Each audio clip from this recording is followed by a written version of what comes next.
Hi, I'm Dr. Chua and welcome to Adjusting Your Heart. Thinking of the future and its unknown variables can be downright scary. When will this pandemic end? What if I don't get into my dream school? Will I become successful in my chosen career or startup business? Will I ever get married and have kids? What if I or a loved one contract cancer? May the 3 tips that I'm going to impart to you help you conquer your fear of the unknown.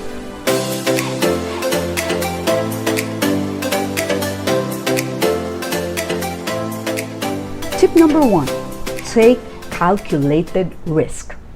According to top technology futurist, innovation, and trends expert Scott Steinberg, if you want to be successful, whether in career or relationship, you will have to overcome the fear of change and uncertainty.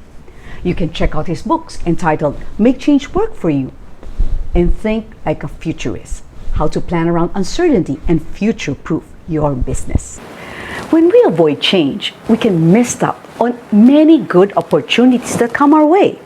So he encourages us to study events as they take shape and adapt. You can also check out my previous video about change your perspective.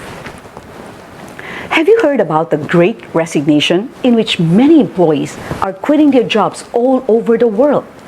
In the United States alone, 4.4 million people resigned last September 2021.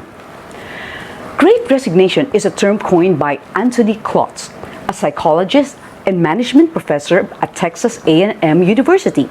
He uses another term, pandemic epiphanies, to refer how COVID-19 pushes people into aha moments. Many realize that life is short and they would want to spend more time with their loved ones. They want a job that is meaningful and would have an impact in the society. In China, there's a new trend among the young people called Tangping. This to counter the 996, referring to the 12-hour shifts, like from 9 a.m. to 9 p.m. or vice versa, 6 days a week, with demanding bosses and customers.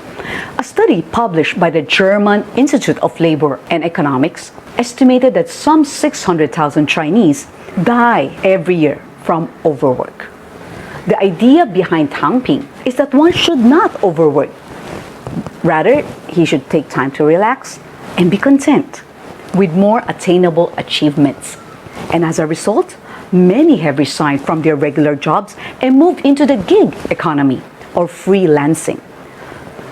Already a quarter of the Chinese workforce, or around 200 million people, are now in flexible employment.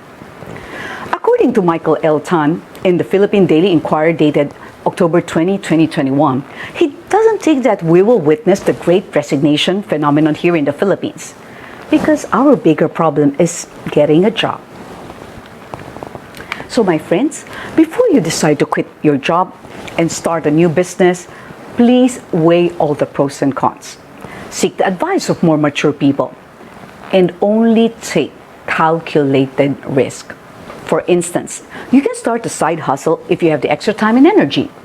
When you already have more clients, an ample capital, and you think that the benefits of starting out on your own would outweigh the disadvantages, then go for it.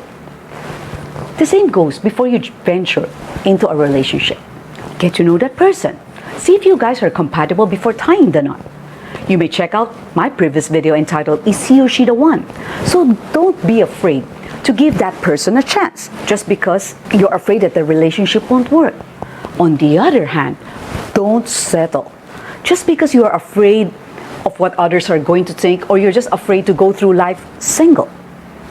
Tip number 2, savor each moment. Let's say you opted to be single since there's no one you really loved enough, or you don't want to settle but wait for the best. Then savor or enjoy each moment. I was happily single until I got married at the age of 40. Mandy Hill, known as a single woman with more than 536,000 followers in Twitter, also has the same philosophy. I highly recommend her book, The Single Woman, which I found to be very practical and witty. She said happy is still happy, with or without the ever after. She still wants to get married, but she's willing to wait for the right, take note, not the perfect one, but the right one for her. One reason why we're afraid of the unknown is that we want to be in control. Let me share with you our unique experience of dining in the dark. Hans and I like trying out different restaurants, so we decided to try this one out. When we went there, the receptionist informed us that all the staff are legally blind and that the proceeds will go to their organization. We didn't know what the menu was except that it will be a 4-course dinner and that we had to finish in 1 hour. He instructed us where each utensil would be placed, and we were asked to leave our phones with them so that we won't be tempted to use them once we're inside.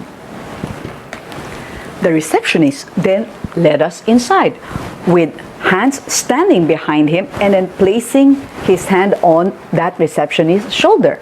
I was behind Hans and I would place my hand on Hans' shoulder. When we entered, we were shocked because we couldn't see a thing, even with our eyes open. It was pitch black.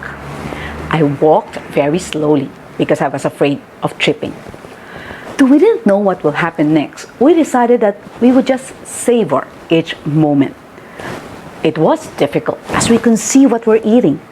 It took me a long time to finish everything because I can't even see the food, okay? I didn't even know what we're eating. We only found out once we were outside. It made me realize how difficult it must be for the visually impaired.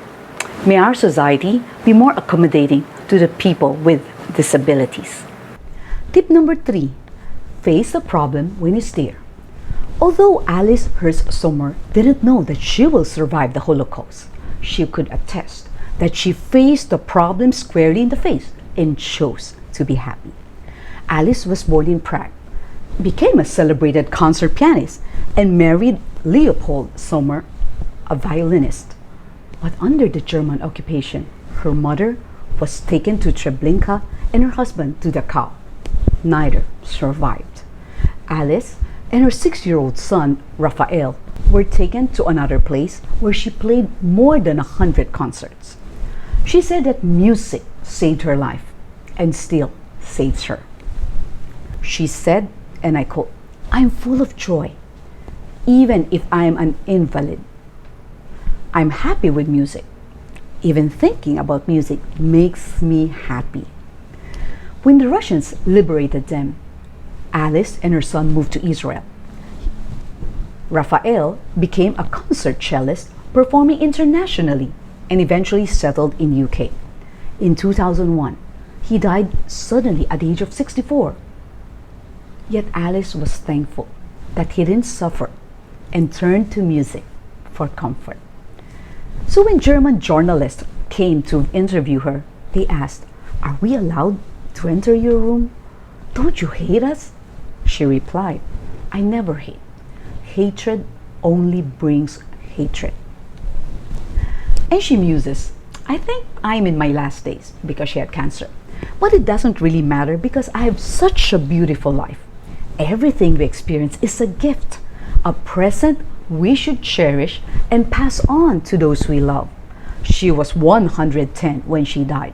You can watch her story in the Oscar-winning short documentary entitled The Lady in Number 6. When the movie was made, she was 109 years old and the world's oldest Holocaust survivor. If you ask me, I don't know what the future holds, but I'm not afraid because I trust in God, the one who holds the future.